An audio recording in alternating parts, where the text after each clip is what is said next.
de plus en plus d'outils d'imagerie rentrent au bloc opératoire. L'IRM, là, on atteint le summum en termes d'examen, le summum en termes d'équipement et le summum en termes de complexité. L'imagerie par résonance magnétique désormais au cœur du bloc opératoire. Une prouesse et une nouvelle construction d'une plateforme interventionnelle inédite, d'une salle d'opération, d'une salle de rythmologie, couplée à une salle d'imagerie IRM.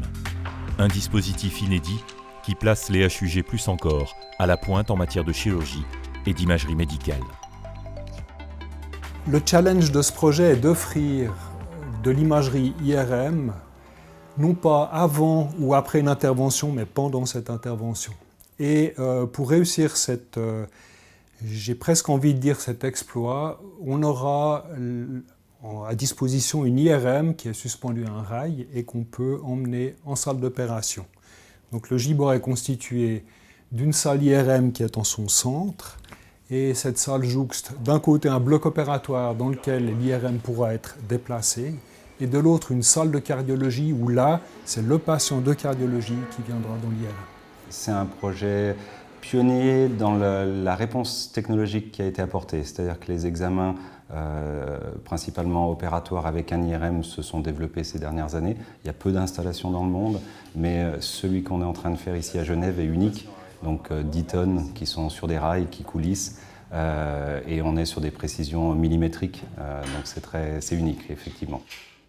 Ce projet de groupe IRM, bloc opératoire et rythmologie, baptisé Gibor, s'inscrit dans une démarche plus large de refonte des activités chirurgicales des HUG, une perspective d'avenir et d'excellence pour une prise en charge optimale de chaque patient.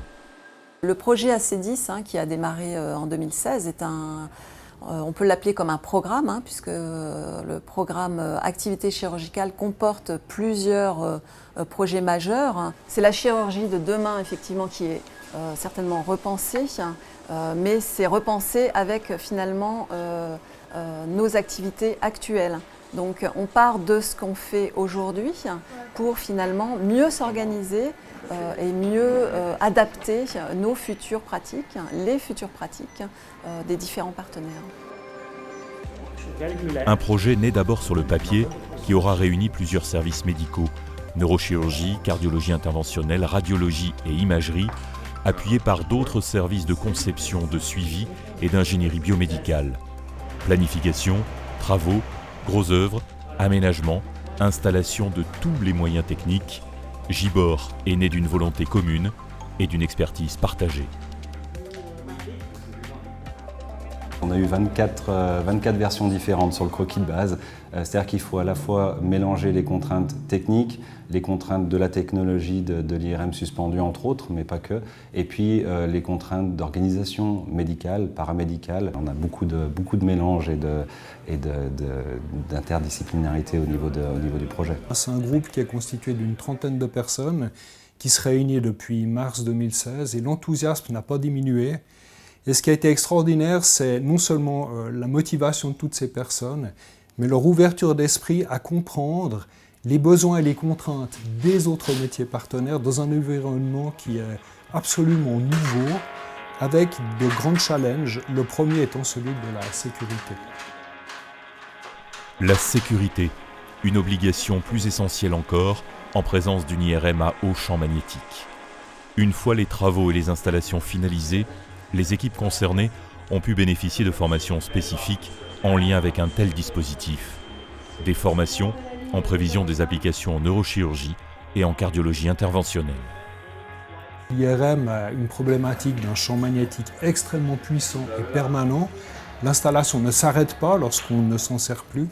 Et ce champ magnétique peut attirer n'importe quel outil en métal.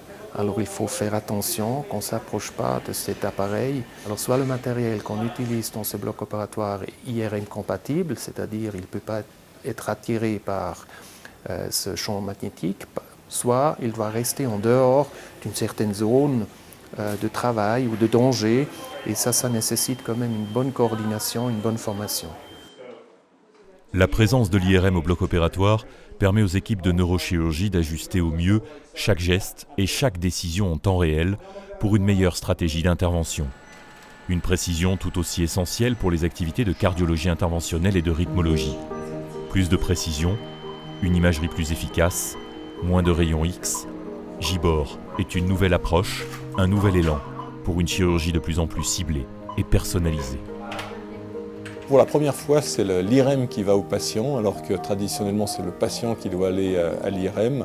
Et donc, grâce à cette avancée technologique, on va pouvoir faire des IRM chez des patients qui, normalement, ne pouvaient pas en avoir, notamment les patients en cours d'intervention. Cette salle d'IRM à côté de notre salle de rythmologie nous permettra d'avoir de l'imagerie sophistiquée de tissus mous cardiaques et extracardiaques avant l'intervention, même pendant des phases critiques pendant l'intervention et finalement après l'intervention.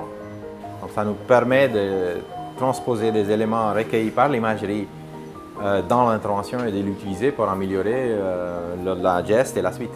L'IRM, c'est un instrument qui n'utilise pas de rayons X. On a une grande liberté, on peut regarder les structures cérébrales, on peut regarder les fibres, on peut regarder le fonctionnement des vaisseaux et des nerfs. Donc c'est tout l'intérêt de cette salle, c'est d'avoir vraiment une IRM à haut champ, ce qui est assez rare, dans le bloc opératoire. Puis hormis ça, ça ouvre énormément de voies en ce qui concerne la recherche.